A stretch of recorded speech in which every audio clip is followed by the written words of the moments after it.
But what's going on with this these golf stars though? Oh yeah, bro. Like, hold up. So That you forgot big shout out.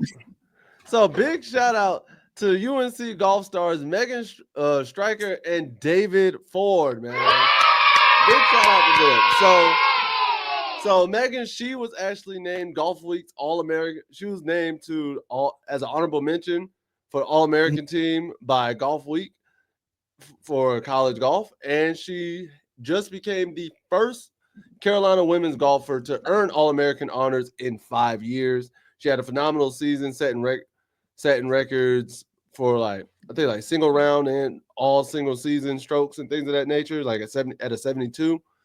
Nice. At a 72. So she was honestly most golf courses I know when you do tournaments like 72 is right at par. So she was able to hold par for most of the year and whatnot, which is great. And then David Ford, man, oh man, dude was named Golf Week's National Player of the Year, first time in UNC history. He was the Fred Haskins Award winner, which is given to the National Player of the Year. He was also the Jack Nicklaus National Player of the Year, first in UNC history. And this is the second straight year this man was the first team All-American, which is the first time for UNC to have a guy win 2 straight All-Americans. He was also the ACC Player of the Year for the second straight year in a row. David Ford put on a phenomenal senior season. He actually has a bunch of more accolades. Bro had a balling out senior year. So shout out to him. Shout out to all the golf stars and whatnot doing their thing, because collegiate golf don't get the love, just like collegiate journalism didn't get the love, just like bro, there are so many collegiate sports out here that don't get the love they deserve. Shoot, I didn't even know they had 3 different awards for Golf Player of the Year.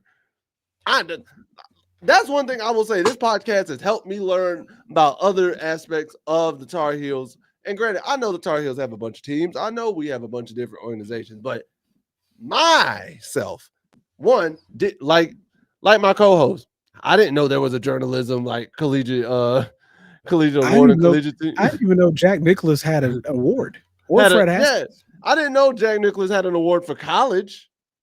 That's what I'm saying. I didn't know Fred. That seems like a professional thing that you would have got. Right. I would pro-am. Like Jack Nicklaus Player of the Year. I could have seen that for like pro golf. I'm surprised that's not a pro golf award. To be truthful, like I am very surprised by that. So, and then Golf Week's National Player of the Year. So, I mean, bro, when it comes down to it, we're always going to highlight UNC successes around here. If we can, we're always going to make sure to give them their praise and their love and do their thing, because at the end of the day, we still Tar Heels.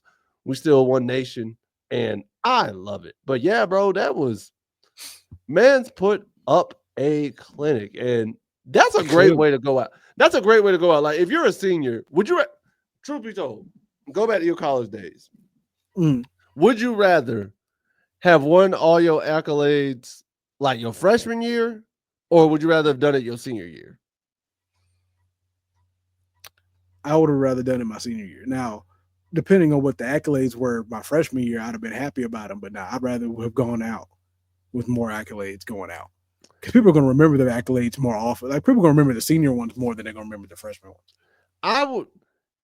I wanted my senior year, but I wanted for a different reason. The precedent that sets.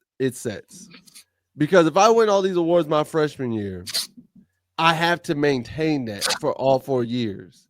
And if I don't maintain that, nobody expects you. They're going to deem this. Expect you to maintain. Like if I don't maintain that, they're going to call my season a failure, regardless of how good it was. Like, for example, baseball, right? Let's say I'm a pitcher and I win Player of the Year by pitching a 1.9 ERA.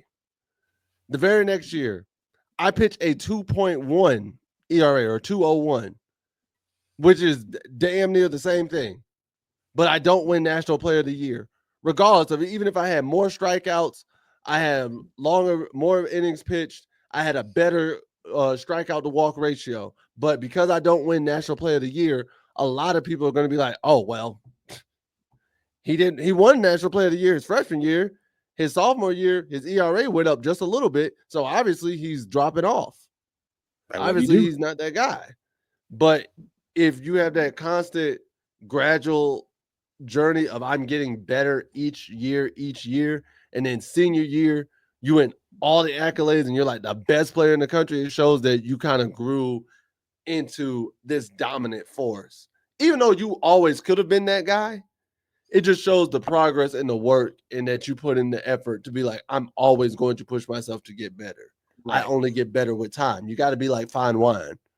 You don't want to be a candle that burns twice as bright but half as long. You know what I mean? Very true.